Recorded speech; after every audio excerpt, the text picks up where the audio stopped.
Our next speaker coming up is the CEO of a software company called NECS.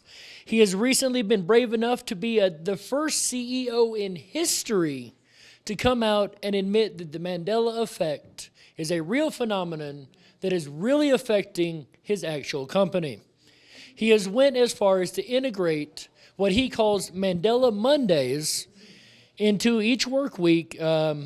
He has a meeting every Monday and discusses different Mandela effects with his team.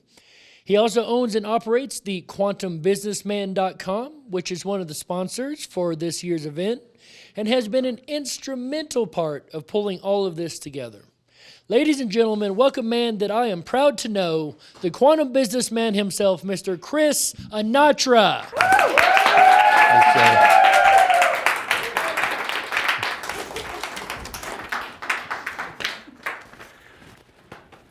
Thank you, everyone. I first want to say, wow, I'm so happy to be here, so happy to be in Ketchum, so happy to be with all you wonderful people.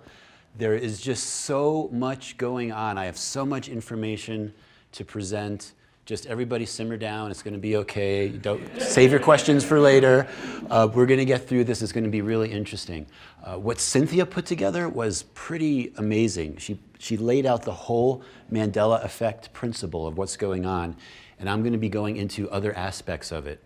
Now, as it was said before, I own a company called NECS Incorporated, based in Connecticut, and we have a specialized software product for food distribution. And these types of things started to affect my business. But even before that, I myself began to become Mandela affected. So I knew things were happening. And then when it started to affect my business in ways that I couldn't deny, I felt it was a great opportunity to come out and actually express things from another point of view. So here I am. I'm happy to be here. I'm really happy too for the whole support that the Mandela Effect community has provided. So it's been really, really amazing, and I want to thank everyone here for that. Thank you. Okay, so we're going to do things a little bit differently right now, okay? We're gonna start off with a sing-along. I know you weren't expecting that, but here we go. So what I'm going to do is I am going to start to sing a verse to a song that I know you know. And then I'll start the beginning part, and when I point, that means you guys finish the rest. Okay, you ready? Okay, here we go. 99 bottles of beer on the wall, 99 bottles of beer. Take one down, pass it around. 98 bottles of beer on the wall. Okay, thank you. That wasn't actually the song, but that was our warm-up. Yeah. So here we go. This is the actual song, and I want to do this a little bit differently. The first time that I sing the first part of it, and when I point to you to sing the verse that you all know, I want just the guys to sing it, okay? Then I'm going to do it again, and I want just the girls to sing it, and then we're going to do it again, and then everyone's going to sing it together, okay? Here we go. Row, row, row your boat gently down the stream. Merrily, merrily, merrily, merrily. Gentlemen? Life is but a dream. Row, row, row your boat gently down the stream. Merrily, merrily, merrily, merrily. Ladies? Life is but a dream. Row, row, row your boat gently down the stream. Merrily, merrily, merrily, merrily. Everyone! Life is but a dream. Yes, life is but a dream. Isn't that interesting? It's something that we are all taught from the time we're little kids. Like, we know that song. That song is pretty familiar. There's different ways we can sing it. There's different verses and different harmonies and so forth. So I thought that was a good way to begin the process of what I'm going to be talking about. Awakening in the dream. Life is a dream and a hologram. That song that we just sung is one that we all learn as children. And it's interesting because the system that we're in operates by disclosure. Unless we are told, even if it sounds crazy, unbelievable, fantasy, science fiction, out of this world, unless we are told something, It is not allowed into the reality.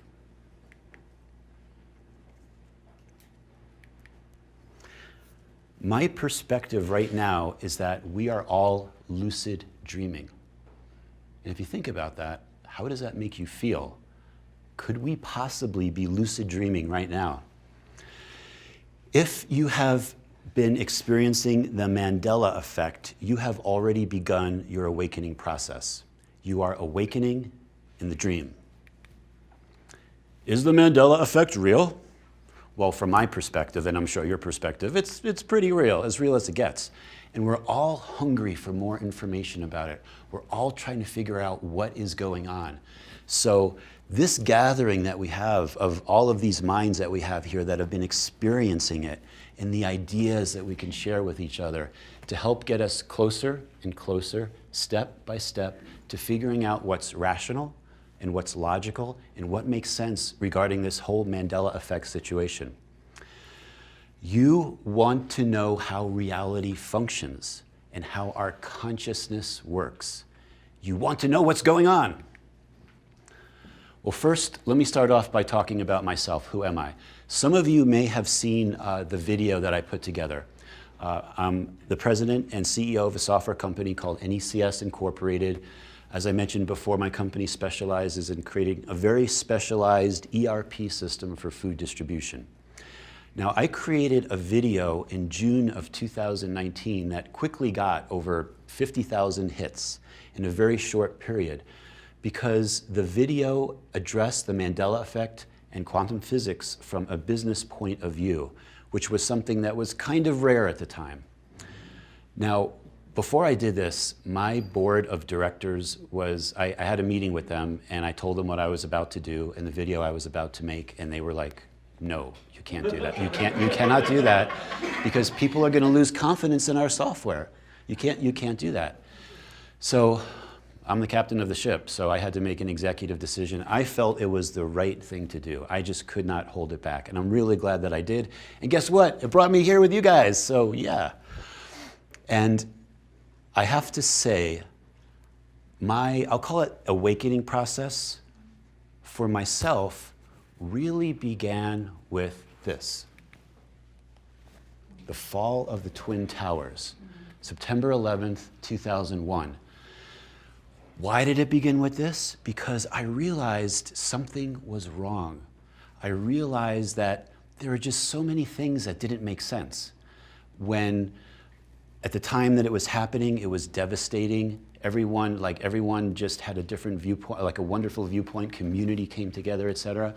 But then when all of the facts were coming together about why it actually happened, some things just didn't make any sense. And it began to make me question reality. And it made me question our government and other forces of what we would call domination and control. Why would these things start to happen? So at that point in my life, things are going along pretty well. And then I just had to say, wow, this is like very interesting. Now, when you look at this picture, do you see a Mandela Effect? Yes. Yes. The stripes, those were never there before. Not that I remember. And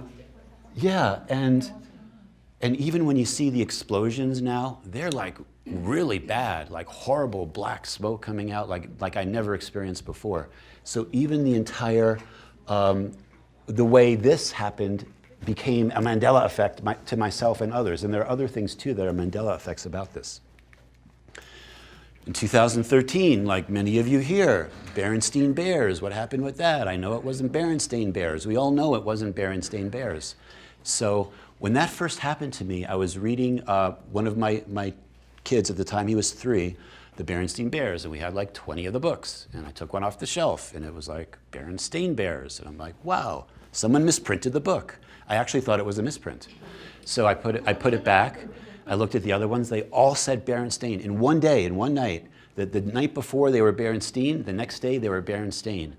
And now at that time, my software company was putting out this big release, and I just didn't really have any time to look into this any further. There was one point too, I thought someone broke into my house and replaced all the books with defective copies. Like, why would someone do that? It didn't make any sense. Yeah, yeah, exactly. Yeah, so kind of put it on the shelf, literally. Time went on. And then 2017, I began to have, I had a spiritual experience that began another process of me questioning reality. And it introduced me to something called the Akashic Records. Now, I don't know if anyone here has heard of the Akashic Records before. Okay, I see some heads shaking yes and no. At the time, I had no idea what that was. I was like, Akashic what? Like, what is this all about? But it was something that really, I won't give you the details, but it was something that really awakened me to the core at the time. And then for those of you that don't know what the Akashic Records are, if you're a gamer, let's say, for example, you're playing a game and let's say you die in a certain level and you want to play back the last 5 minutes of the game. That's kind of like with the same concept of the Akashic Records. Everything that's going on in our reality is being recorded, which is a very fascinating subject. And that led me into something called reincarnation. I'm like, what? Reincarnation? That's ridiculous. Who could believe in reincarnation? That's the way that I was always taught. And then that led to other things. And then this Mandela effect hit me hard. Like a lot of people here. The JFK assassination, November 22nd, 1963. I was in my kitchen. I had a couple of friends over. And we were talking about how Trump was going to be releasing some new information from the Warren Report, and we were wondering what that could possibly be. And I was like, oh yeah, and Zapruder, and the Zapruder film, Frame 237, showed blah, blah, blah. So we were talking about it, and I went to bring it up on the computer, and I'm like, what is this? Is somebody like, I thought it was like April Fool's or something. Like someone actually like changed all of the Zapruder films. Different angle. There's 6 people in the car, governor of Texas and his wife. In the reality I remember, they were in the limo behind, and now the governor of Texas gets shot. He gets shot in the leg. The whole chain of events happens differently enough to make you say, wow, especially for someone like me that was always like, I watched this video hundreds of times, especially as a kid, trying to figure out who the shooters were, was the CIA involved, blah, blah, blah. So Mandela effects began to affect my software business. As I said, it has to do with food distribution. Customer data and names of established items would change and be different from the client's memory. Now, some examples that you would all know about is, of course, Stouffer's stovetop stuffing. Most of us here, I would say, have heard of Stouffer's stovetop stuffing. It's one of those product names that's hard to forget. So customers would call, what happened to my Stouffer's stovetop stuffing? Somebody keeps changing it back to Kraft stovetop stuffing. What's going on with this? And same thing with the avocados, like Haas avocados became Hass avocados. And Macintosh apples, McIntosh apples, etc. So it became very interesting. One of the things it helped me do is understand how timelines work. And I'm going to explain this to you a little bit with how I was able to investigate this in my software business. But what happened was through this whole experience, and I was already like understanding what the Mandela effect was, it was an opportunity to bring the Mandela effect out from a business point of view. So today, my goal is to answer 4 questions. These are 4 pretty big questions. If I could answer this, your admission fee has been paid. That's all I can say. So number 1, why is it happening, right? Why? Number 2, are we in a dream or a holographic universe? Does that make sense? I wasn't taught that in school. Number 3, what are timelines and how do they work? And number 4, what is causing the Mandela effect? Why is it happening? So let's address the first question. It's part of our awakening process. It's an alarm clock going off. Every time a Mandela effect comes into our reality, we have the choice to either say, wow, I need to investigate this more, or hit the snooze button. I need to go back to sleep for a while. I need to pay my bills. I need to put food on the table. I can't worry about these crazy Mandela effects. And when we speak to others about it, we're going to get mixed reactions because it's difficult to process for both who we speak to and ourselves. And one of these examples has to do with my parents and the Bible. So I was brought up in a religious type of household, and I was talking to my parents about the Mandela effect, and I said, Dad, there's this Mandela effect about the JFK assassination. And there's 6 people in the car, and I'm going on, and he's like, Of course there are 6 people in the car. Of course the governor of Texas gets shot. And I'm like, Dad, who are you? Like, what's going on? So, but I knew he was into the Bible. He used to teach Bible classes. So there were some scriptures I knew he was familiar with. One is in the book of John, and the other one's in the book of Isaiah. So I said, Dad, get out your Bible, and I'm going to tell you about some of these Mandela effects. So actually, before he did that, I said, in John 18:20, Jesus, I said, fill in the blank, Dad, where 2 or blank are gathered in my name. And my father's like, more, 2 or more. And I'm like, that's not what it says anymore. It says where there are 2 or 3. He's like, it's like, what? That doesn't even, he's like, well, that doesn't even make any sense. He's like, what if there are 4 people? Then Jesus isn't there anymore? I'm like, I know, it says that. And then the other one was from the book of Isaiah, the lion with the lamb, which a lot of us have heard of that expression before. We know about that. And I said, Dad, now it says the wolf and the lamb. And he's like, I know what the problem is. It's the translation you're looking at. So he goes back into his bedroom. He pulls out like 7 Bibles, King James, a Gideon. He got a hotel. He has all the Bibles out, and he's looking at John 18:20 in Isaiah, and he's like, he doesn't understand what's going on. He's looking at and every single one of the versions says where 2 or 3, or the wolf will lie down with the lamb. He doesn't know he just doesn't get it. Very shocked. My mother is very shocked too. She doesn't understand it. But then they just kind of phase out. They tune out.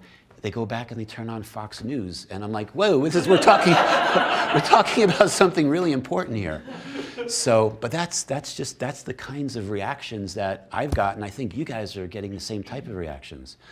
Now, to add a little flavor to this whole thing, I shot an interview with my parents. And at the end of the interview, I got them to agree on a particular Mandela effect that we all agreed on. So I'm going to now entertain you with this interview with my parents. So we will start this.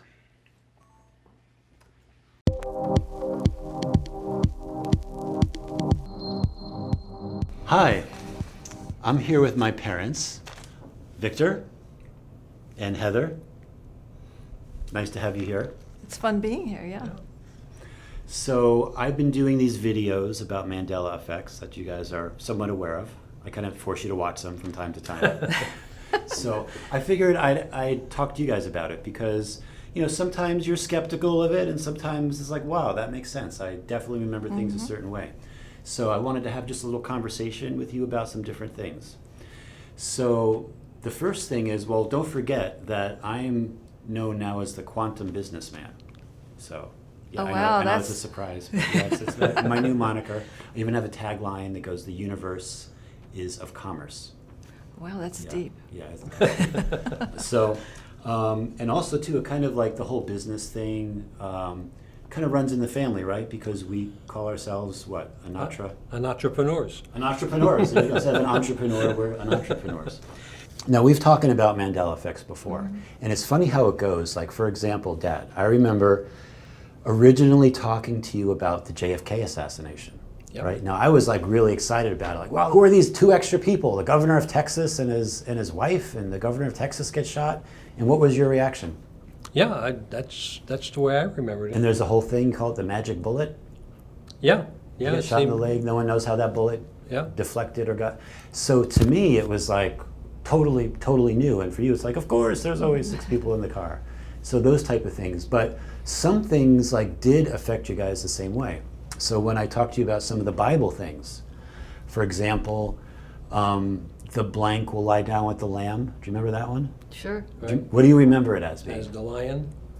Lion. The lion. And do you remember what it is now? The wolf, is it? Yes, the wolf. So that was like a big one because I remember that clearly.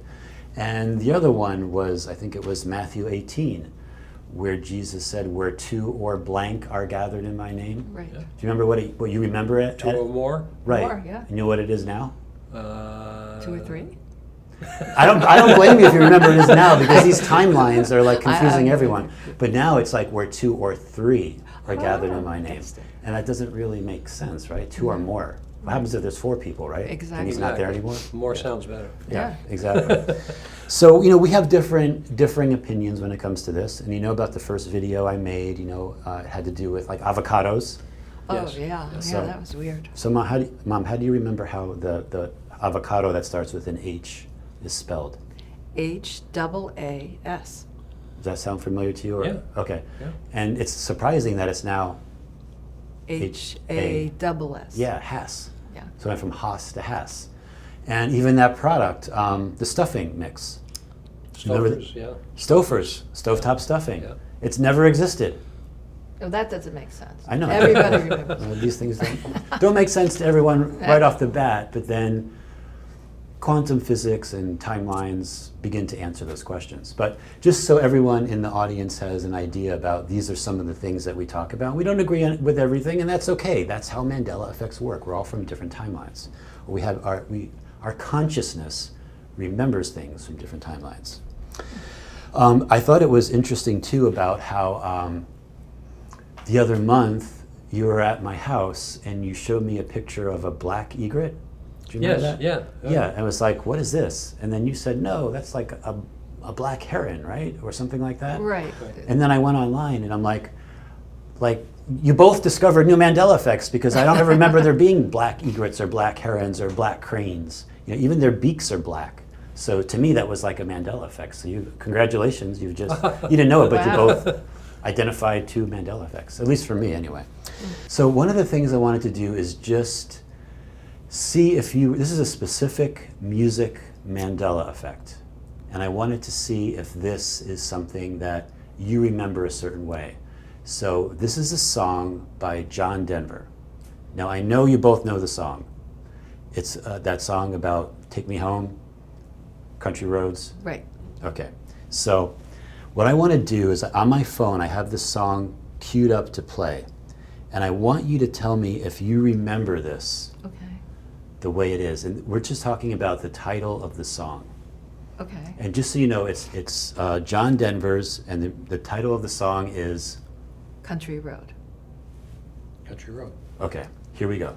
Country Road, Okay. Country Road. Are you ready? Country roads. Right there. Country roads.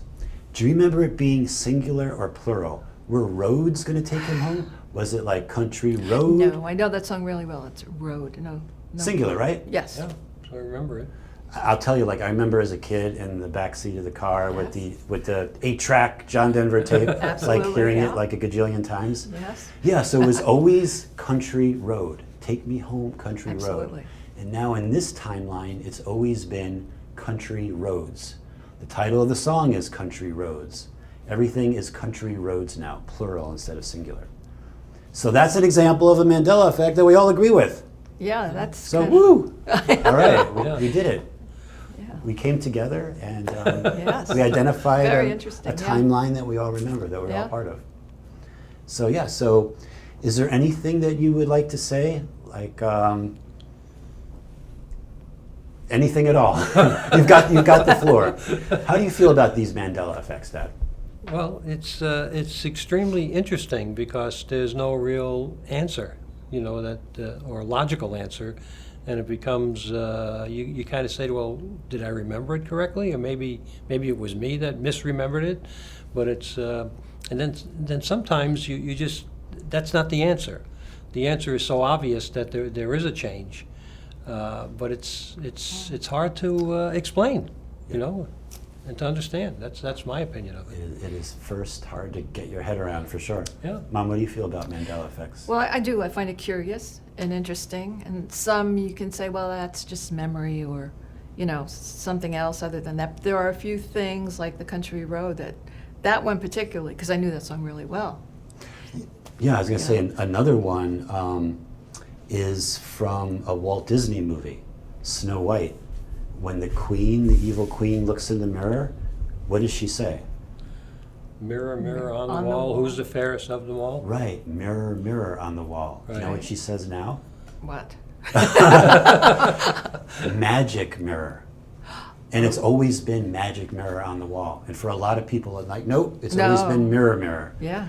But in the original Disney film and afterwards, it's always been magic mirror on the wall. Now, what's interesting, one of the things I'm starting to find is happening to people is that it's getting hard for them they could almost remember it both ways. And that's part of a concept of us becoming multidimensional. Like we begin to remember things that we've experienced on other timelines. Like for example, there's a famous composer, Beethoven. Do you remember what Beethoven's like whole name was? I'll give you the first name, Ludwig. No. You don't know Beethoven? I don't know Ludwig his full Beethoven. name. I just Ludwig. call him Beethoven. Ludwig von Beethoven? Oh, Does that okay, sound sure. familiar? Yes, of course. Okay, so now in this timeline, he's always been Ludwig van Beethoven, Not Bond? not von. It switched from VON, which a lot of people remembered, to VAN, van. But what happens is sometimes people will get confused and they're like, wait, I remember it both ways. I remember van Beethoven and I remember von Beethoven. Yeah. So that's what we call becoming multidimensional. You begin to like have memories of multiple timelines. So it gets even more difficult Right. to put these things into perspective. Right. So, yeah. Yeah, it's all very interesting. Yes, so I want to continue to invite you to watch my videos and, do. you know, give a little like and maybe say a nice comment and, Right. yeah. You got We it. will. Okay, Count on thank you, us. thank you. So I've got 2 likes in the can for this video already. If I don't get at least For 2 sure. likes, something's From wrong. your mom and Yeah, dad. from my mom and dad, no less. Yeah. Maybe if there is a love button, I make sure that you do hit the love one. but- Okay, we'll look for the Well, love. I think like is all you have, so we'll go with that. Okay, that'll do. Well, thank you very much. It's been fun, Chris. Yes, Yeah. thank you very much. Country roads, huh? Country roads.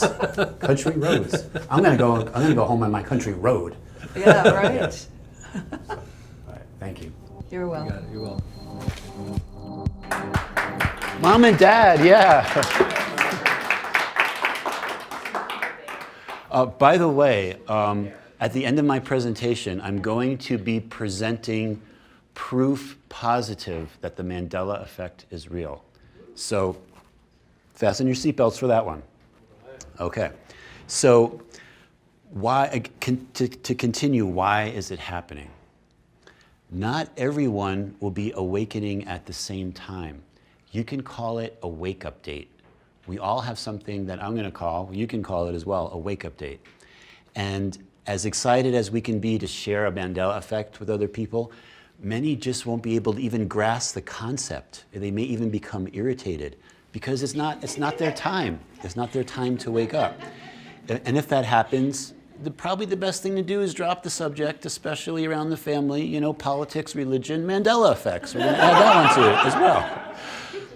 But what's going to happen too is as you see, you'll have certain friends in your life that kind of exit your friendship. Like you just don't resonate with them anymore. But a whole new set of friends will start to come into your life.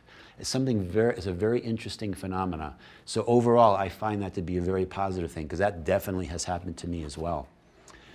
Now, awakening to what? What are we awakening to?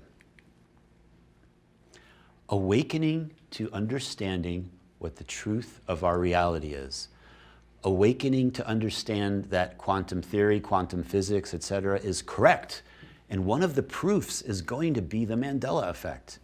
Awakening to understanding that we are much, much, much more than what we were ever taught, and that our consciousness does traverse timelines. We are multidimensional. And even though our physical body may die, our consciousness is immortal. Awakening to understanding as an individual why exactly we are here on the earth hologram. So, Cynthia brought forward some great information. Is this a hologram? Is this a simulation? Is this a game? Is this a dream? Is it a school? Is it a prison planet? Is it a human DNA farm? Is it all those things? So now the next thing I want to address is, are we in a holographic universe? So, we'll talk about the atom. And there's this joke like my kids tell me, like, how come you can't trust an atom? Because they literally make up everything. So we know an atom is 129.6% empty space. That's a lot of empty space. So the illustration that I use that some of you may have seen in one of the videos I put together has to do with a sugar cube. So if you were to remove all of the empty space from all of the atoms, from all the 7 billion plus people that are alive on the planet right now, they would all easily fit into the volume of a sugar cube. Does that make sense? Nikola Tesla said, if you wish to understand the universe, think of energy, frequency, and vibration. Light equals photons. Photons are energy, frequency, and vibration. A hologram is a projection of light. Even Professor Stephen Hawking, his final theory was the universe is a hologram. And there have been a lot of books written on the subject. This is one of my favorites, The Holographic Universe. You probably should have a dictionary on one side of you and a quantum physicist on the other as you read it, but it's very deep and it really addresses the subject really, really nicely, by Michael Talbot. Something that's interesting about a hologram, okay, if you can construct a hologram, if you cut a hologram in half, each half still contains the entire hologram. And if you cut it in half again, it still contains the entire hologram. It's pretty amazing, again and again and again. You are a piece of the universal hologram. A piece of the hologram contains the entire hologram. You contain the entire universe. It's something called the law of one. Now, one of the things that we are struggling with, that I've been struggling in, is why is this holographic reality so difficult to wake up in? Part of the reason is because we're in a hologram, in my opinion, that's been hacked. It's been hacked so that we do not awaken as we are supposed to, so that our energy goes through a harvesting process lifetime after lifetime. The karmic things that we're supposed to be resolving lifetime after lifetime, we're not doing that.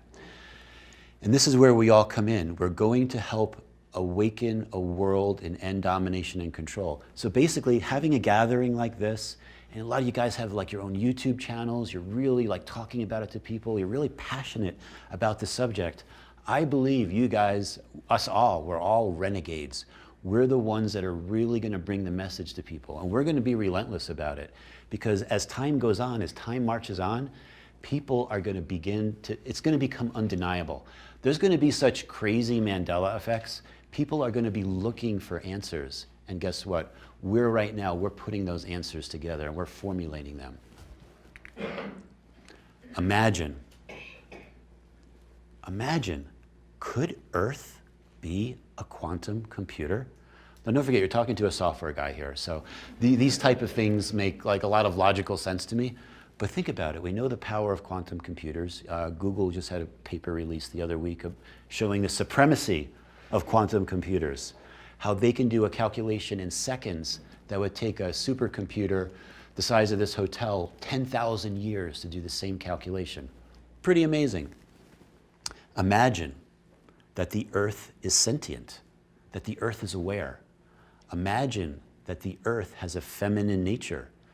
Imagine that the Earth holds the DNA from around the universe.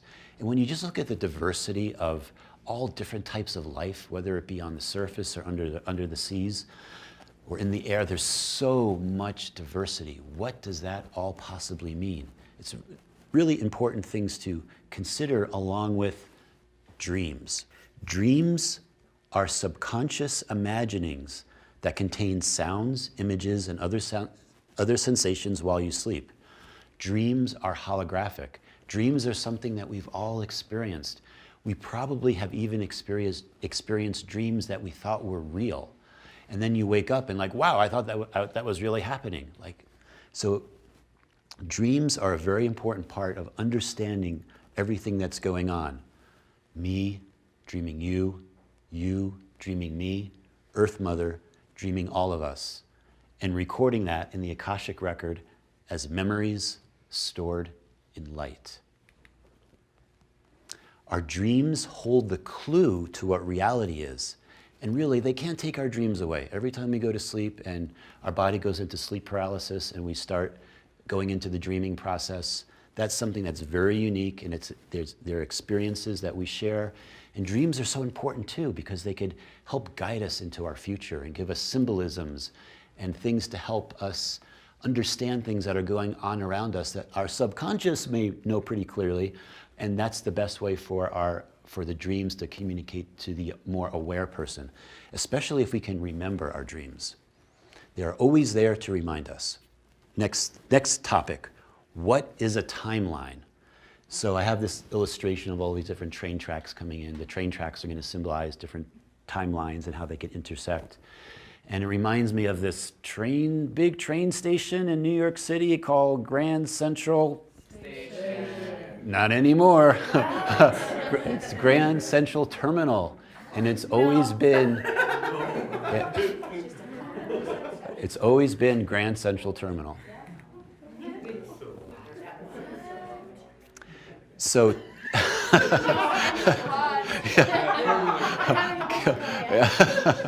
it's true. So timelines. Now, as I mentioned before, my first clue as to how timelines worked related to Haas avocados and my customers' data. So I thought this was going to be a real easy one to solve, right? I go back like a few years and I find all these invoices that say HAAS, right? That's logical, because I know of definitely a few years ago I was buying Haas avocados, so I should be able to go back and actually look at hard copy printouts to show it. Guess what? And this is just an example. I don't know how clearly you can see it. This is a sample invoice that I had always used on these different presentations I would do when I would have a food distribution company that was interested in my software. And this is from 2000, I can't even read the date, 2014 maybe. It says Haas avocados. And now I remember when I would give these demonstrations, in my head I'd always go Haas avocado. I'd always say HAAS. I'd always pronounce it that way. And it was always the last item on all of our demo invoices. So when I went back and I looked what they were, they all had switched to HASS. So that began to give me a clue as to how these timelines work. Once you switched into a timeline where it's always been that way, you picked up all the data from that timeline, so to speak. Now, there's also the concept of future timelines. These are timelines that have infinite possibilities, like intersecting train tracks. Anything that can be conceived or imagined exists. Thoughts and decisions create reality. They can manifest as actual experiences. Now, the other concept are what we call past timelines. These are timelines that we consciously remember. We remember Stouffer stovetop stuffing, we remember Haas avocados, et cetera, et cetera. We also remember a time when the Mona Lisa didn't smile. At least I do. That was the thing. How come she's not happy? But do we remember something called the Isleworth Mona Lisa? Okay, check this out. This is something this is something that just came into my reality. There's a few new things about the Mona Lisa. So here's the Isleworth Mona Lisa. It has now been, or it has been for a while, authenticated by people in the art world that was painted by Da Vinci 10 years before the original Mona Lisa. Now, I had never heard of that before. So here's Mona Lisa 10 years younger, and here's the current Mona Lisa, and there's been some changes with her too. She's got a little bit of a smile going on. She used to have her hands clasped in her lap. Now she's like sitting on a chair, and it looks like one of her arms is resting on the chair, and the other arm is clasped over it. And her hair has also gotten a little straighter as well. And you can't see it in this picture, but it looks like there's a little like black doily thing on the top of her head. So these are things that I had no idea about, just like the Isleworth Mona Lisa. I'm sorry, I never heard of that before. And another past timeline that, okay, these are the things that shake me up. Okay, Marilyn Monroe. I remember when she had her famous beauty mark that was above her lip, below her left nostril. Now it's on her left cheek. Her beauty mark is over here. I remember it being under here. So these are the little things that bother me. These are the things that keep me up at night. So, but these are all examples of past timelines. Now, there are something called convergence points or nodal points or jump points or intersection points. It's a concept that all has the same, different names of the same type of concept. It's basically where multiple timelines come together and merge. So like train tracks. And these, we'll call them jump points here. These jump points appear as in front of you because we experience time as linear. And it is said that having in the Earth hologram experience, we have a very different experience because time in our perception only moves forward, so to speak, frame by frame. And that time in other parts of the universe does not operate that way. They call it no time. So when you come to Earth and you have an Earth experience, a lot of times it's confusing to be in a linear experience versus one where time operated in a completely different manner. So here's an example of these jump points or nodal points. This is a little bit more of a simple train tracks simulation, but you can see how different tracks could come in and they could hit a certain point where they come together, and instead of like your life taking different paths to get to another jump point, there is the way to do something called quantum jumping, which Cynthia may know a little bit about. And if you want to know more about it, there might be some books back there that address the topic as well. So from a higher perspective, when one looks down upon time, and you can see these multiple tracks coming in from all different directions, you can see jump points like a flower blooming. You can quantum jump instead of weaving all around to the next jump point. So here's another example. This is the Fibonacci sequence and how you've got all these different spirals. So instead of you taking a timeline to go from here to here, you might take all different paths to do it, but you might want to just jump from here to here, take the quickest path so that you can get whatever results that you're looking for. Also too, Earth will plant timelines for you in her flower garden of possibilities. So we have all these different decisions we can make. And Earth herself, Earth the quantum computer, let's call her that, she can actually plant for you different timeline possibilities for things that you may never actually would have tried, or a version of you may not have actually tried or attempted, that you can actually go and access yourself at some point. Pretty far out stuff, right? You can quantum jump as an individual. You can quantum jump as a group. Hey, let's do that now. Or you could quantum jump as an entire planet. As the consciousness of a planet can rise, everyone could hit another jump point as well. Our memories are merged with memories of the converged jump point. So the Mandela Effect is the consequence of jumping timelines while holding memories of the previous timeline.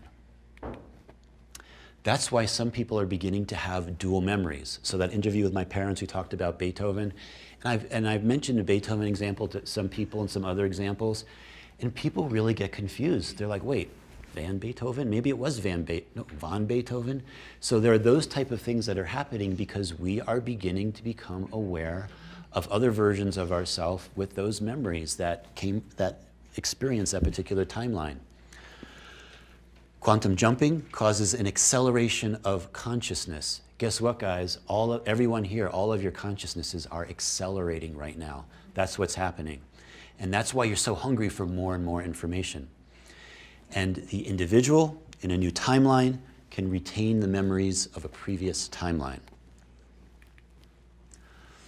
These retained memories are the Mandela Effect. Some individuals may retain awareness and memories of 2 or more of their selves from previous timelines. And if you're experiencing the Mandela Effect, you are becoming what's called multidimensional. You are becoming aware of other realities and other timelines. Now, I have a personal example of when I recently met with an attorney, probably about 5 or 6 months ago. Now, I was talking to him about some business things. Now, I had never met him before. And he had a very unique name where, I would remember that name and I would remember what he looked like.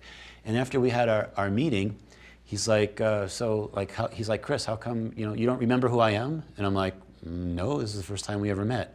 And he's like, no, don't you remember 15 years ago, you had that software developer guy in London that you wanted to bring into the US, and I helped you bring him in for that health insurance software system you were writing? And I'm like, what? Health insurance software? I don't know what you're talking about. But what's interesting is in that time, maybe 20 years ago, my father used to be in the health insurance business. And we lived in Connecticut, and at that time, Hartford, Connecticut was the insurance capital of the world. And he had made a contact for me. I think it was an Aetna or one of those big companies that was looking for this great big system to be written. As it turned out, in this timeline, it kind of fizzled out. It didn't turn into to do anything, and I was focusing on my food software anyway. But it was possible that I could have, as soon as he said it, I'm like, wow, you know, I was looking into writing software for the health insurance industry, and I never wound up doing it. So this is something that happened to me. So this is someone that he knew me, I didn't know him. So this experience happened to me. So my bet is it's gonna start happening to you guys as well. You're gonna have people come up to you and remember certain things about you, and you're gonna be like, I don't know what you're talking about, and they're gonna be very definitive about it, just like we are with certain Mandela effects. So I believe this is a future thing that we're gonna be experiencing more and more. So when it comes to timelines, can you bring in the resources of other timelines? Yes. What does that mean, resources of other timelines? Remember, a lot of people probably saw that video with Geordie Rose from D-Wave Quantum Computers where he talked about harvesting the resources of other timelines. What's that about? I might answer that question in a few minutes. Next, timelines can collapse and merge. Can you gain advantage by this? Yes, you can actually. Can timeline events be spliced and merged into a dominant timeline? Yes, they can. For example, if you have a disease, can you quantum jump to another timeline to bring in another timeline where you never experienced that disease? Yes, absolutely. There is a concept known as a negative timeline holographic insert. Now, an example of this would be the 9/11 Twin Tower attacks. So that whole situation just didn't make any sense, the whole story. Like when you really look into it, and I don't really want to, that's not my role to talk about that, but it raises enough questions to know that there are enough things that weren't in sync for it to actually flow and actually happen. So that would be an example of something called a negative timeline holographic insert. Why would that happen? Like, why would beings want that to happen? And it is said that there are beings that have technology to be able to create and insert these into this reality. So, another negative holographic timeline insertion example has to do with World War II. It has to do with the Nazis. It has to do with U-boat attacks, sinking ships off the New England coast. Now, is anyone familiar with that? The whole concept where the Nazis in, I think it was 1941 or 42, they sank all of these ships and over 5,000 people were killed. Now, for myself, I had never heard about that, especially living in New England. That was like big news. So that would be an example. There were more people killed off the New England coast by Nazis in this timeline than were killed in Pearl Harbor, which is pretty interesting. They even sailed into New York Harbor and sank an oil tanker. Have any of you heard of that? No. Okay. Watch this. This is from the Smithsonian Institution. I don't even know. I can't keep track anymore.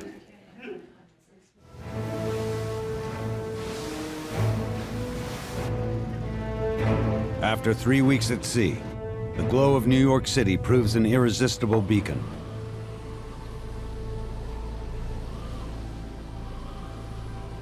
Harding could see the whole skyline of New York, something probably every German dreamt of before the war. The captain invites his crew up to the bridge to see the lights of Manhattan.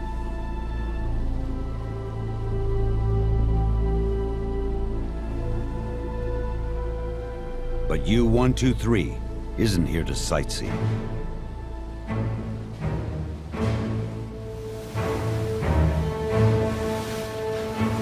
As they leave New York Harbor, the stern watchman spots a ship approaching from the rear.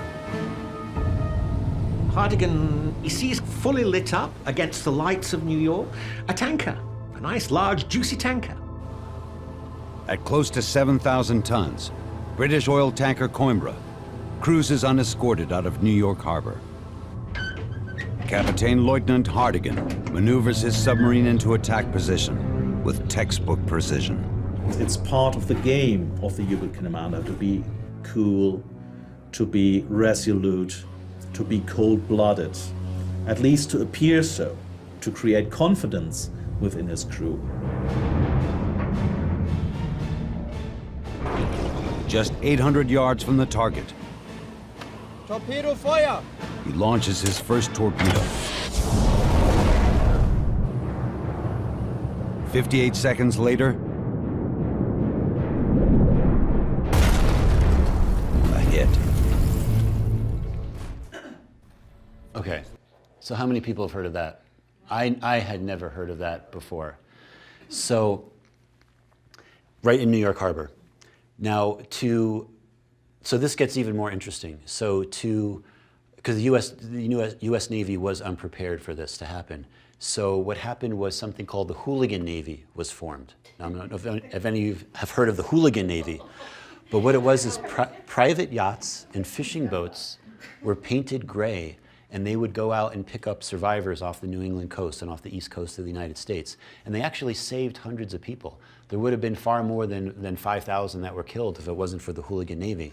And even Ernest Hemingway was its mascot. So it goes even further than that as well, because someone famous like Ernest Hemingway, he actually, one of his yachts, he was sailing it around Florida, I believe.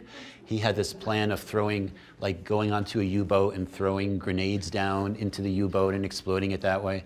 There's also a rumor he had more alcohol on his yacht than he did grenades, but that's a whole other subject. But to add some credence to this, I want to show something from, this is a news broadcast that was celebrating or talking about the Hooligan Navy. Now, I'm from New England, I'm from Connecticut. These are things that I have never heard about before. And in the town that I live near, it's called New Haven, Connecticut, they built this big, beautiful bridge called the Pearl Harbor Memorial Bridge, in dedication to all the men and women whose lives were lost in Hawaii. On the other part, what happened about the 5,000 that were killed right there? So there's a lot of these things that don't make sense. So watch, this other part will be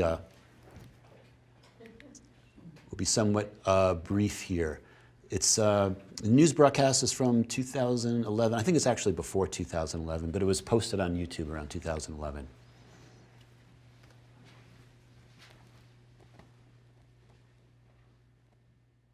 The waters off Long Island are renowned for their beauty and tranquility, but during World War II, they were a battleground. At night, you look in the sky and you can see a great big ball of fire. That means that something was being sunk not too far away. Jack Fisher of Greenport watched as Nazi U-boats sank 160 Allied cargo ships in 2 months. So in 1941, he volunteered to join the fight with a ragtag bunch of locals who earned the nickname the Hooligan Navy. We didn't know exactly what we were looking for or what we had to do. Fisher, in fact, got seasick on his first patrol. Even more astonishing was the fact that the hooligans faced the sophisticated Nazi subs in wooden sailboats. As these rarely seen home movies show, the donated vessels were painted military gray and outfitted with World War I machine guns. The machine gun was so rusted, and we never even attempted to use it. The group patrolled East Coast waters for the Nazi subs and, if seen, radioed in their position. Most of the men were like Fisher, 4F, unable to join the regular Navy, but they were the undermanned military's only answer to the Nazi threat. That's why Ted Webb's Greenport Museum honors the so-called picket patrol to this day.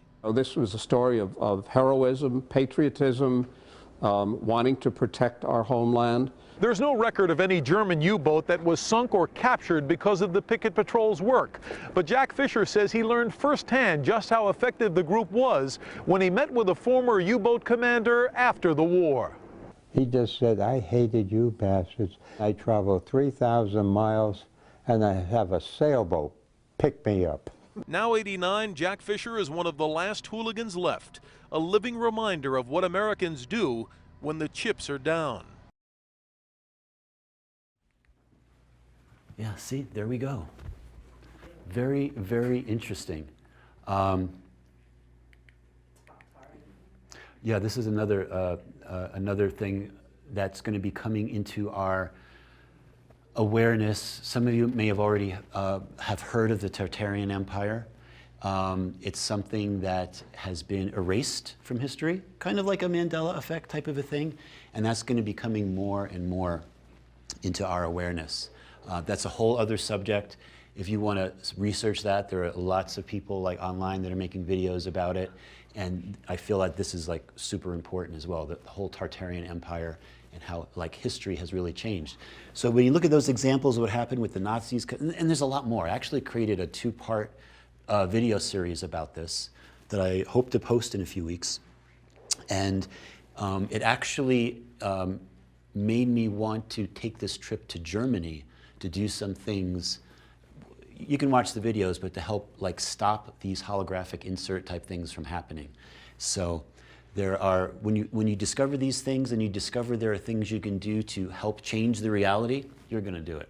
That's I was motivated to do that as well.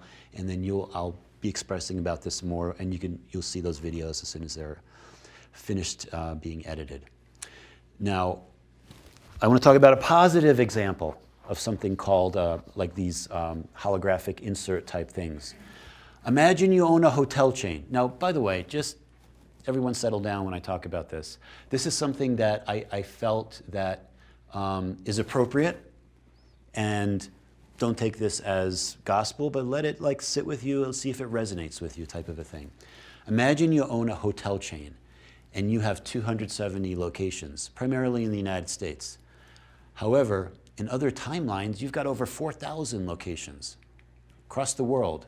Now let's say Earth, who can approve timeline changes and merges, she sees the need for more positive hotels across the planet, because one of the things we're going to begin to realize as time marches on is that different parts of our planet, different parts of the hologram, vibrate at different frequencies. And when you visit those different parts of the planet, your DNA gets an upgrade from it, from the frequency that part of the planet is vibrating at. So when people as people begin to more awaken and they begin to understand these concepts, there's going to be a lot more people traveling of different parts of the world, whether that's Egypt or wherever that might possibly be, wherever you're especially called to. Especially if your heritage is from a certain area, those are certain places that you're definitely going to want to visit. Now, in this example that I'm giving, let's say that chain just happens to be named Best Western, okay? Where we are right now. Now, Best Western, now, I used to do a lot of traveling, starting in the 90s. For 20 years, I would get on so many airplanes, it would like almost make me sick every time I'd get on like another airplane, I got to travel somewhere else. So always booking hotels and so forth. And there were Best Westerns around, but not as many as there are now. Now, Best Western did recently have a legit logo change from 2015. However, the logo is new for me. With all the traveling I do, I've never seen just the BW. I always remember it as the Best Western from the other picture as well.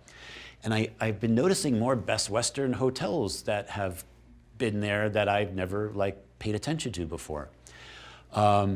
So there's a little bit more that was going on than the logo change is what I began to pick up. Now, a new logo is always a sign of growth.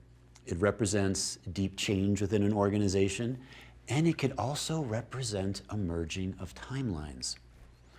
This could be considered another type of a timeline merge. So locations from other timelines are merged or integrated or harvested. Is this an example of when Geordie Rose of D-Wave talks about harvesting the resources of other realities?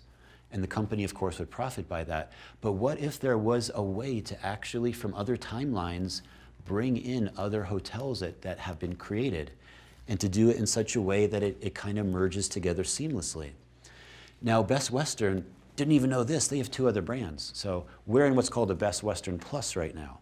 And they also have Best Western Premier. Now, with all the traveling I would be doing, I would probably be going to the Best Western Premier. I'd be like, hey, is there a Best Western Premier in that town? Because I'd like to stay there. But again, something that I'd never heard of before. What's also interesting is, guess what? In this little town of Ketchum, there's 2 Best Westerns. That's a little peculiar as well, something else to think about. So locations can merge into a timeline based upon an attractant quality like a magnet. Now, other examples, we'll call this what's called stolen authority, has to do with the Home Depot and Home Depot. So some people have actually found, we'll call it residue, of Home Depots. Some people will be like, hey, I've got one of the old style Home Depots in my town, and they'll take a picture of it. Or Chuck E. Cheese's, or Chuck E. Cheese. I don't even know which one it is because they're just like, they're both together all the time. So just another way of looking at residue. So a lot of times people are always looking for residue. Like, I know I'm going to find that Shazam movie someday. It's out there somewhere. But when these timelines are inserted, that's another way for this phenomena called residue to possibly happen. Caution, danger. The quantum businessman says caution about this. You can use timeline merging for business purposes, but it is never to be abused. That's kind of interesting. If in the future there is a way that we can actually do this, you must always strive for the highest timeline potential, because any negative use is always going to be bad karma, always going to be bad karma. So you always, when these things become more, people become more aware of this, it has to be kept at a very, very high positive level.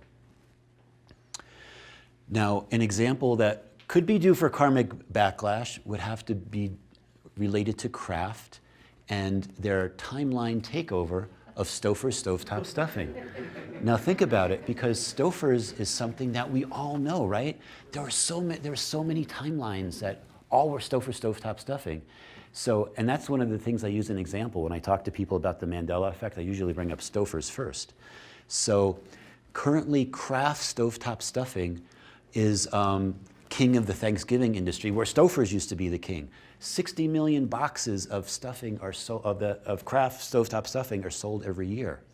And almost every timeline, like I said, had Stouffer's before. So isn't that an interesting way for like a brand takeover? So it's a concept that I don't know how many people are talking about this, but how I've been compiling and doing my research, these are the things that all are within a realm of possibility. I'm sure I could feel all of your consciousness expanding a little bit more and more and more as we keep talking about these things. So now let's talk about causes of the Mandela Effect. Okay, authority to cause a Mandela Effect. I'm going to say Earth. Earth herself, the Earth hologram, she can cause Mandela effects. Some of us as creators have authority to create Mandela effects. We all have the ability. You might consider Earth as a school for creators to learn and gain that responsibility and authority, and how this works through quantum entanglement.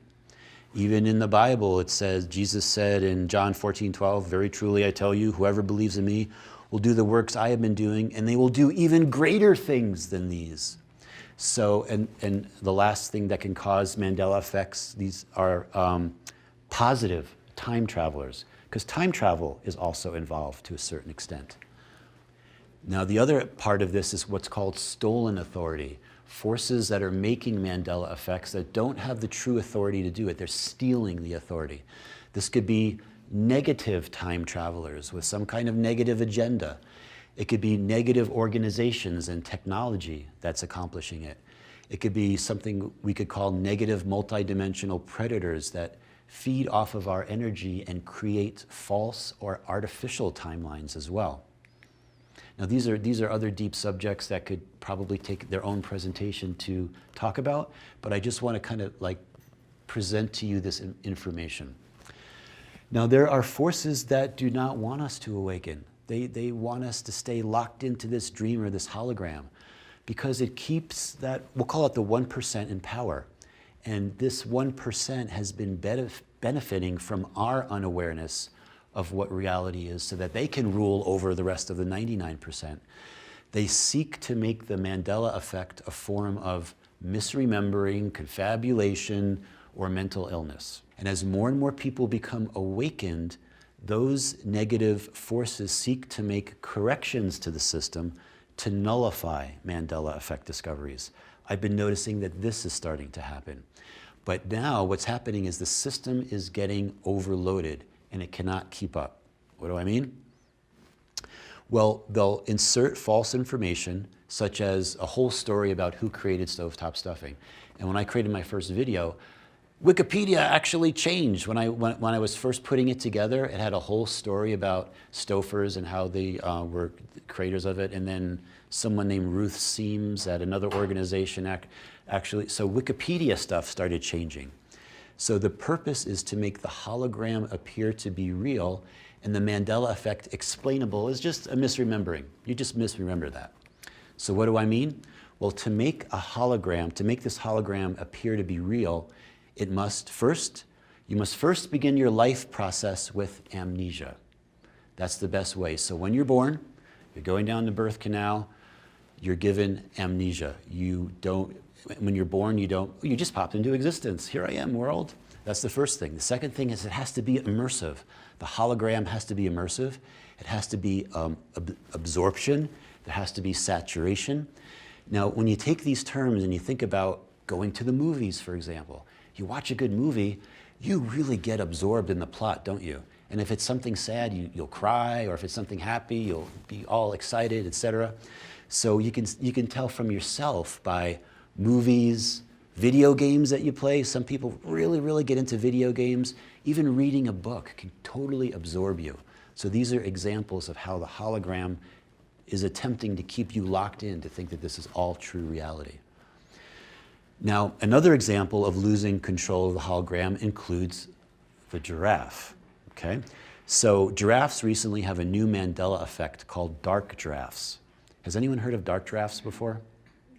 Okay, so that's one thing that's the Mandela effect for a lot of people. The other thing is what giraffes actually eat has changed, and the system has not been able to update itself quickly enough. So I'm pretty sure everyone here has a pretty good idea of what giraffes eat, right? Okay, let's find out. I was at a zoo just 2 weeks ago looking at giraffes in a giraffe exhibit. Okay.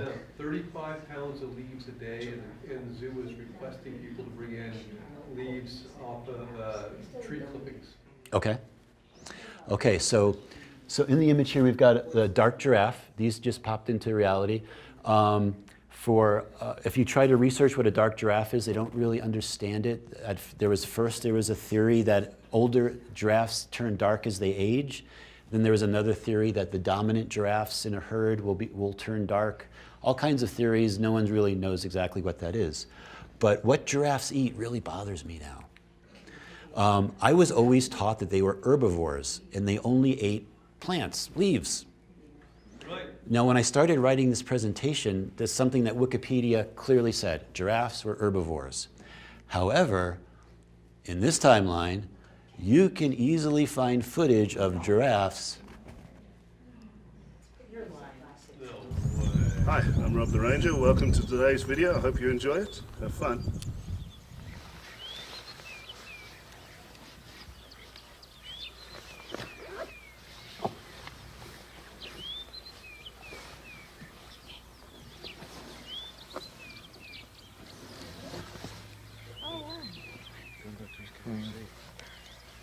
That's cool.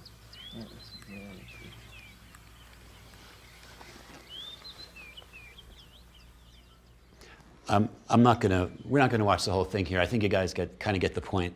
But basically, giraffes are no longer herbivores. They actually will eat the carcasses of dead animals. They'll even chase hyenas away after a lion kill to get to the carcass. What? I've never heard of that before. So there's in Australia, Tony, he's a pure Rothschild's giraffe. That's an interesting name for a breed of giraffe. Rothschild's giraffe at Werribee Open Plain Zoo in Australia. He was notorious for eating dead rabbits in front of visitors. "It just ruined your talk," says Goldie Purgy, former visitor experience officer at Werribee. "You'd explain how giraffes are herbivores, and he would do that." So, strange things are afoot, my friends. Now, okay, I'm not done. Beaver teeth, right? Beaver teeth are another example of how the system can't keep up. So the thing about with giraffes, there's all kinds of, giraffes are only herbivores, and then you can find all these videos of them eating meat and eating bones and so forth. Beaver teeth are another example of how the system cannot keep up. Okay, so beaver teeth. Does anyone know what color a beaver's teeth are? And if you say white or off-white, that's cool. Okay. Beavers have always had orange teeth. Now, I don't remember that. I don't remember beaver teeth being orange. I was reading an article that says they're technically considered steel. They have iron inside of it, and they never stop growing. That's the way it was before. Beaver's teeth would always continually grow. And they turn orange because they oxidize from the iron inside their teeth. That's new for me, very new for me. And an example of how the system can't keep up has to do with cartoons, okay? I went through every cartoon I could find that had beavers in it. Not a single beaver had orange teeth. Every single beaver had white teeth in all the cartoons. So the system is not keeping up. So here was something that was introduced into the reality. And however, there's all this other evidence that the way the reality actually is, all of the past stuff that has not kept up with it as well. So the next slide, and I tried to, oh, here's angry beavers. I'm like, oh, there's orange. Like, oh no, that's his nose. His teeth are still white. Yeah, yeah, there are two angry beavers. That's what it's called. Two angry beavers, not the angry beavers. Is that another Mandela effect? Okay. I know, it doesn't stop, right? So now, okay, now this is something I thought was interesting. Is there an advantage for beavers to now have teeth made of steel? Would this be what I'm going to call an inserted DNA timeline upgrade with a specific purpose? Now, this is fun. It just so happens that Fermilab, has anyone heard of Fermilab? They're outside of Chicago. Okay, you guys have heard it in the back. They're a large hadron collider. They're just like CERN, okay? Now, if anyone remembers, CERN had a weasel problem in 2016 where a weasel broke into CERN and chewed through these big high voltage cables and brought down CERN for like weeks. So wouldn't it be, it's interesting because Fermilab, which is another large hadron collider outside of Chicago, it's built across these lakes. They have 3 beaver lodges with all these bright, shiny orange teeth. I wonder what they could eat through. I wonder if they might bring down Fermilab in Chicago. It's something fun, but it just made me think of it. It triggered a thought about the courageous weasel getting into the CERNs. Yeah, okay. So those of us that are experiencing the Mandela effect, we're the lucky ones. We're the fortunate ones. Because when we begin to understand what is happening and we can go from fear to love, from negative to positive, we can be the first ones that are actually raising the vibration of the planet. And it's happening now. Our understanding of reality would make it easier for humanity to handle disclosure events, okay? Disclosure. When we think about disclosure events, we think about ETs and aliens and, whatever. But wouldn't it be a little bit easier for us if we understood more of how reality works and we'd be accepting of it? And in my opinion, the disclosure is not going to be just ETs. We're going to find out that angels really exist, dragons really exist, elementals really exist, so much more. There's a lot to be disclosed. So the more people who are in a dominant frequency of love and are emitting photonic light, who are quantumly observing this reality, are influencing and changing reality. This is an awesome responsibility that we all have. We all need to, if we're in the fear frequency, we need to flip that and get into the love frequency, because that's really what this is all about. Now, for those of us who are creating the Mandela effect, and I believe it's true, I believe we can quantum jump and we can create our own Mandela effects, what can we do? One of the things we can do is we could bring back animals maybe thought to be extinct or nearing extinction. One might be the Tasmanian tiger, extinct since 1933. Guess what? There was a news article a couple of weeks ago. The Tasmanian tiger is back. They were discovered again. Like they thought there were no more left for, 80 years, and now they're back again. So yay, whoever brought that back, that's a great one. Anytime an extinct animal comes back, that's wonderful. So if we are in a game, a school, how do we win? How do we graduate? we do the great work. What's the great work? The alchemy of consciousness. What is the alchemy of consciousness? Turning consciousness from lead to gold. How do you turn consciousness from lead to gold? Well, that's your journey to discover. But I'll give you a hint. It's relentless optimism. Cynthia, how good can it get? That's it. You know what the secret is. And now, everyone, I'm going to present to you the definitive proof that the Mandela Effect is real. Are you ready? Yeah. Richard Simmons never wore a headband in this reality. There we go. We could just end everything right here. So thank you everyone for listening to this presentation. I hope you had fun. I had a lot of fun putting it together. Thank you. And I'm working on all these other videos. I want to go into more depth and talk about all these different things and express things and learn from you guys. And it's a great sharing of information. So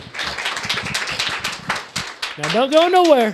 We've got a Q&A session. Anybody have any questions about what you just heard, please step on up to the mic here and ask away. I embarrass myself because my spelling's bad. I want you to go back to the word absorption. Can you do that? I think we have the technology. What's the root word of absorption? And why would it be spelled the way it was up here? Yeah, I think it's... Here it is. And that doesn't look right to me. I mean, I could have misspelled. You pronounced it with a B, not a P. Is that the right way to spell it? Or is that just me bad spelling? The spell check thing is driving me crazy. I don't know if it's sometimes 2 words, 1 word, somehow. A lot.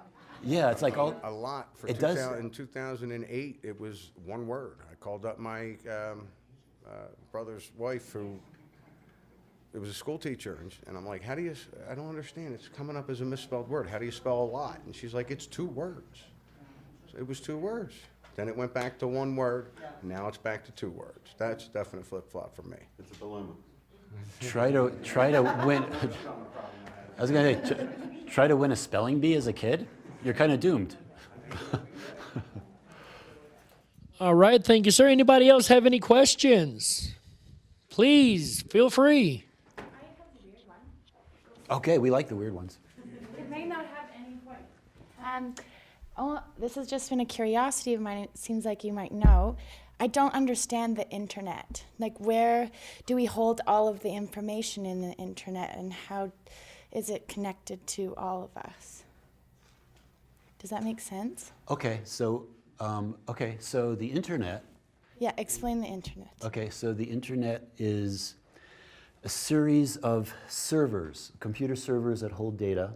Where are they? They're all over the planet. Some are in farms. They're called server farms. Some are like in underground bunkers that can allegedly take a nuclear attack. So they're all over the planet. Some people have them in their basement, in their house, like their kids use a game server and their other friends all connect into it. So servers can be anywhere. They could be in a farm, they could be individual, they could be in a business.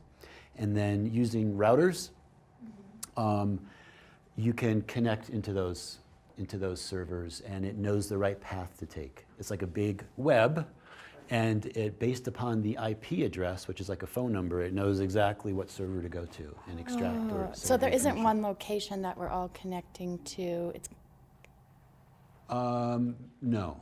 And that's why that's why the whole purpose of the internet was put together too, so that if like a country went down or something, you can still get access to data. Like a certain part of the world could be under attack, or servers can go down someplace else, and other servers, it would just flow around it.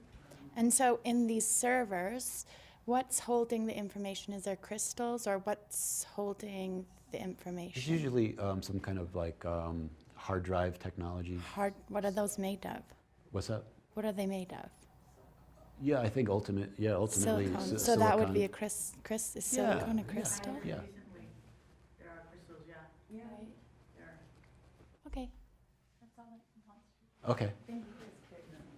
Who Okay, no, okay. I'm gonna. Now that you said that question, I'm gonna say something funny because in the 90s I started another business which was an internet service provider, and in this little town in Connecticut I had about 5,000 subscribers that would like dial. This is the time before DSL and cable modems became popular, and now I already forgot what I was gonna say, but what was your question? Okay, thank you. So I used to teach these classes about the internet. You know, I go to the local library, and like the senior citizens would want to know like how to use the internet and how to send email to their kids and stuff. And I would always talk about the internet and the World Wide Web and how it was developed by the US Navy, and a guy named Vince Cerf developed the World Wide Web.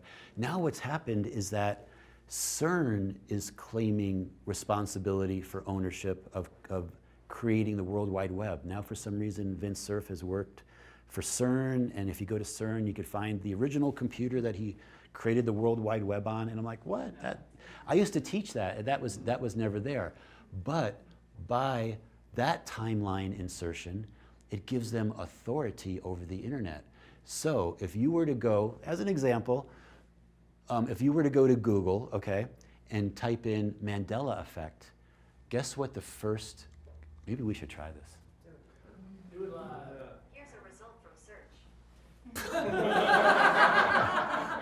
That's quantum searching right there. There you go. All right. Google. Okay, Mandela Effect. And then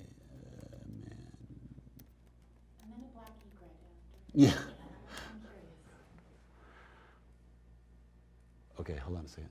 No, sorry, YouTube. I meant YouTube. Mandela Effect.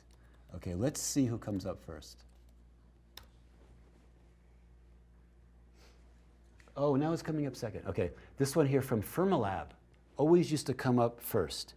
So Fermilab is a Large Hadron Collider. They work in sync with CERN.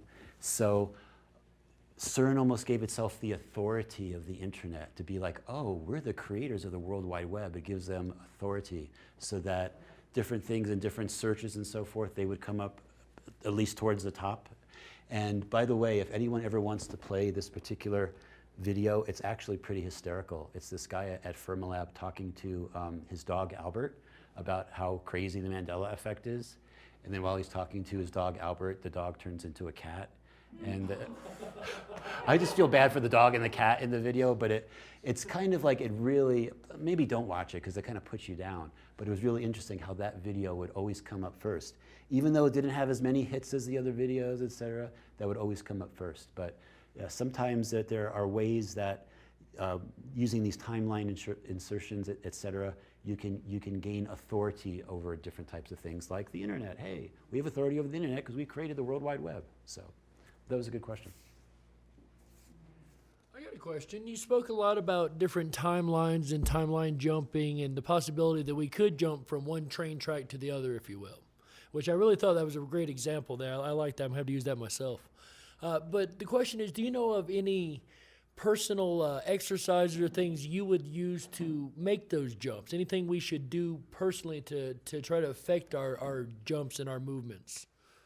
Yeah, that's a good question, and I know like Cynthia in her book has a lot of. I would even ask Cynthia to answer that question if you wanted to. Okay, yeah, but basically there is a way going into a meditative type state and feeling yourself relax into a situation and having that intention. People have been able to actually change their reality, and sometimes they even do it subconsciously. Sometimes people are such creators.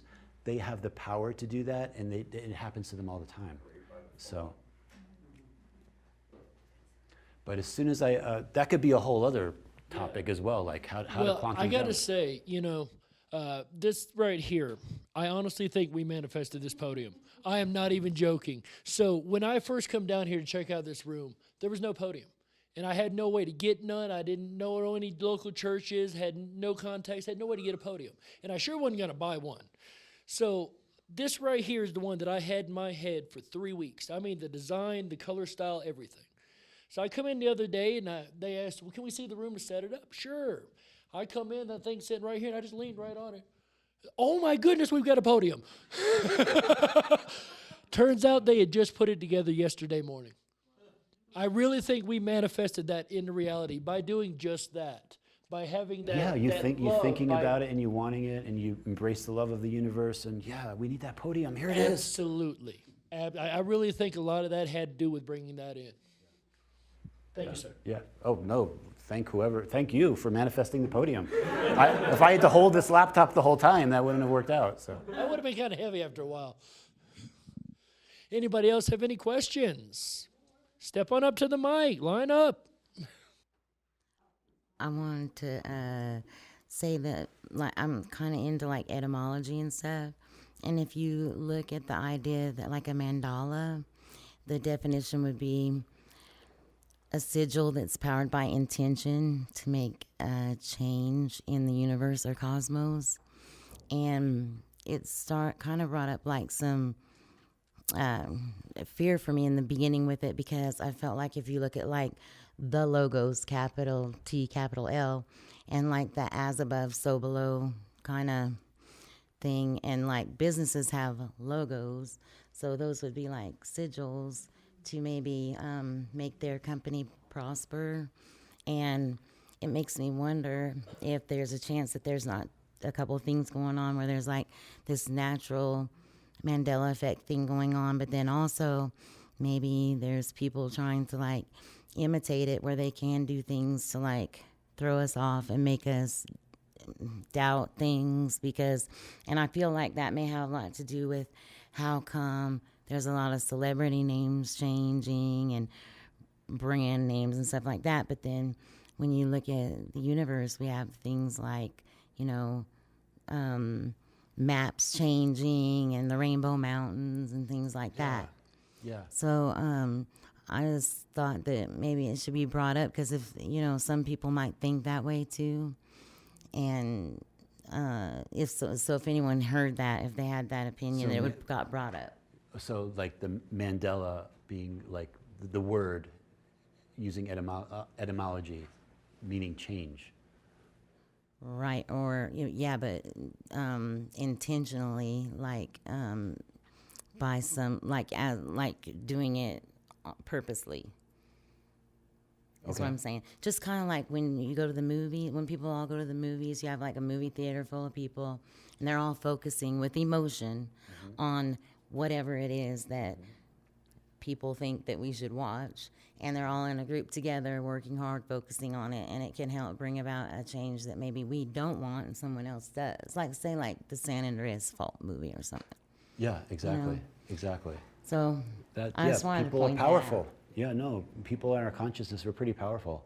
And once we know how to tap into that as a group, boy, we're really super powerful. So it's important to point out that it probably is important to not participate in those kind of things, that could bring about negative things. Absolutely. Keep it positive. Yes. Love all the way up. Scale of 1 to 10, it's a 10. Yeah, absolutely.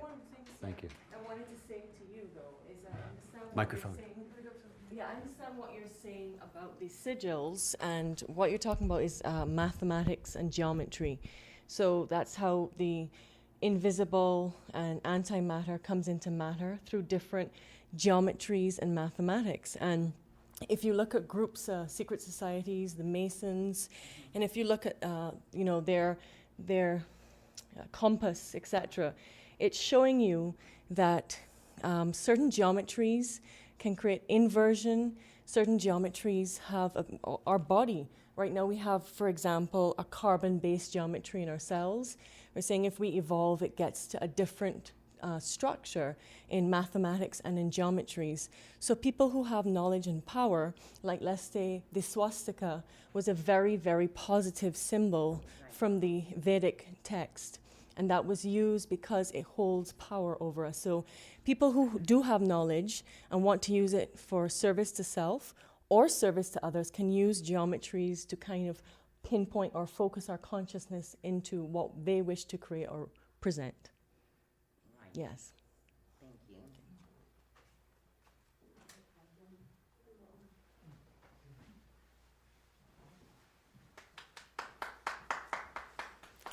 Okay, this is a two-part one, but it'll be quick. Okay, Cynthia was talking about the quantum Zeno effect, which is basically the effect that people who are experts in the field, like say doctors, don't always notice, supposedly don't always notice changes in their own profession. Also, we've discussed a lot online about how locals often don't notice changes to their own geographic area. Now, do you notice changes in your geographic area, or do people say that it's changed and you don't think it did? And do you feel that you have any of that problem with your own work, or do you notice all the MEs in your own work? Yeah, it's interesting because that's something that actually does happen to me a lot. For example, there's this route that I would always, actually even when I was younger, I'd always ride my bike down this road by the Long Island Sound, so to speak, through all these marshes. And then I would, on my way to work, I'd drive a car there. So for 20 years, I've been driving down this road. And then one day, all of a sudden, these two islands popped up in this waterway. And I'm like, whoa, what was that? They were never there before. And then a house had this big sundial on the side of the house that was never there before. And I'm like, when did that happen? Because literally the day before it wasn't there. The next day it was there. And I was going by the house. I had my son in the car, and I had him go out and ask the people how long that sundial's been on the side of the house. They didn't give him an answer. They just said a really long time. So yeah, so those type of things definitely, as far as geography, I'm definitely very much aware of. And even in my business, there'll be a lot of curious things that go on, especially with my programmers, so that they're convinced that they wrote a program, that was doing things a certain way in our main application, and then it's not there anymore, or vice versa. There's something there, and like, who wrote that? Like, we don't. Yeah, so there are those type of things that happen as well. Yeah. So yeah, when you start tuning into Mandela effects, you become really hyper aware. So if you have a doctor that's really into Mandela effects, you may want to go to someone else. That's probably what my advice would be. Yeah. Now, why do you think that is, that some people seem to not see their local ones? Even some of the Mandela affected swear that their area has not changed, but you can still see them. Yeah, they call that concept is like being in your own bubble of reality. Mm-hmm. So sometimes when you're in your own bubble of reality, things are a certain way, but people from other bubbles of reality, or when your bubble of reality merges with another bubble of reality, then those things start to become apparent. But it's a deep subject with, I'm sure, a more easier answer than that. But yeah, those are all really, really good questions that are all going to be figured out. Yeah. Thank you. Anybody else? Is that like, you're sure we're going to figure this out? I'm about 99.9999996% sure that, yeah, we're going to figure it out. Pretty, yeah, 12 nines and a 6%. I'm pretty sure we will. We have to. I believe that we have to. Okay. Sean. So, in your perspective, what do you imagine could? I got two questions. What do you imagine? Yeah. What do you imagine? That could be Mandelaed into the timeline in positive effects, as well as into the aspect of like mining for resources for other timelines. Of course, that could be taken negatively or be done in a unity fashion. So, what do I imagine a positive timeline to be? Is that like of what could be brought in resources to this timeline that could positively affect it? I'm not sure. I'd have to think about that. There actually probably are an unlimited amount of positive things. One of the things that I always get concerned about is history. I'm very much into history, and seeing history change bothers me. Seeing history being erased bothers me. Seeing history just not different from the way other people. I would like our true history to be restored. I would like us to actually understand, did civilizations like Atlantis actually exist? Were they true? Like in all these fable, mythical places, did they actually exist? Were they just stories? Or were they part of a reality, another reality that's been erased from this hologram? So to answer your question, that's the first thing that I would think of. Nice. more into your personal experience in like other timelines and other timeline versions of you, and like going into that story where you had a deviation in the timeline where you could have made health software. Do you imagine that a lot of people have this similar thing where they have all these different versions of themselves creating different things in their career path? And how do you express that in a business sense? Yeah, I almost think that almost every time you blink your eyes, you're almost like you're going. You can go on another timeline. You can make decisions that branch off, and so you decide to go to work one day instead of another day, and you get into a car accident, but you wound up meeting someone that's extremely important in your life, and that changes everything. And so there's all these different types of potentials and things that could possibly happen. So yeah, there's almost infinite type of possibilities, and a lot of them could be really super positive. We just have to be unpredictable. Sometimes we just have to get out of what the normal little rut that life puts us in to get into an unpredictable route, and that leads to all these other amazing timelines that can manifest themselves. And will you be working on the ability to bring in data, memory, and awareness from these other timelines to help you succeed? That's a great topic, because what if, okay, let's say we've got 1,000 other timelines that are running from other decisions that we've made, that we've actually gained all of this information. We've gained knowledge, we've gained wisdom, we've gained skills.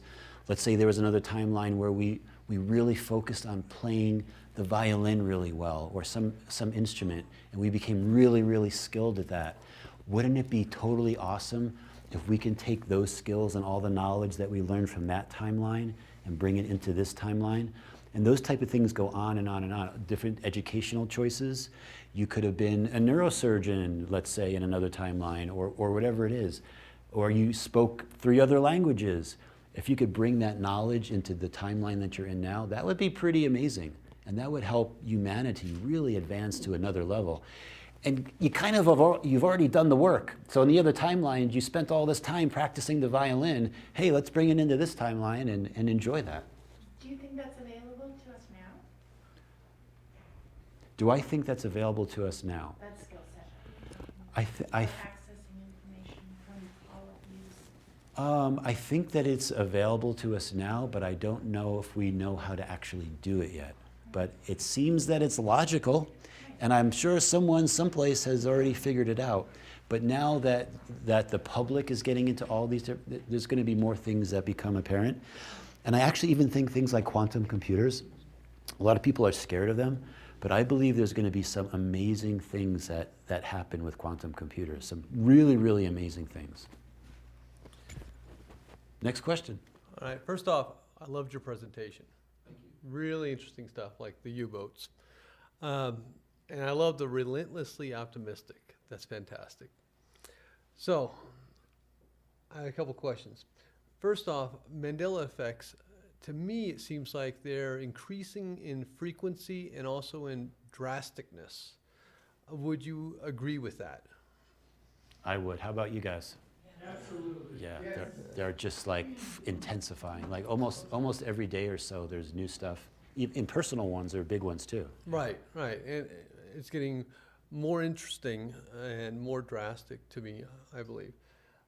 Since you're into computers, you must be familiar with the artificial intelligence concepts and the singularity that people are talking about when computers get to that point where they become smart enough to think for themselves and they reach that special point where they can go to the next level. That's the artificial intelligence singularity.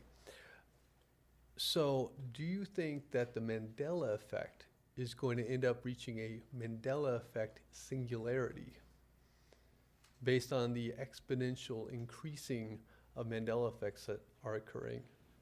I definitely believe that more and more people are going to become creators of their own Mandela effects, and that is going to be happening more and more. I also feel too, like, I'm going to call it something like a dead man switch, but I'm going to say that as you begin to understand how Mandela effects work and how you can actually manifest them in your life, you have to be at a certain positive frequency and vibration for that usually to even happen. So as you keep growing and as your consciousness, you do the great work and you turn the consciousness turns from lead to gold, so to speak, you only want to do things that help and improve and make things beautiful and bring animals back from extinction and pollution issues are cleared up, you know, those type of things.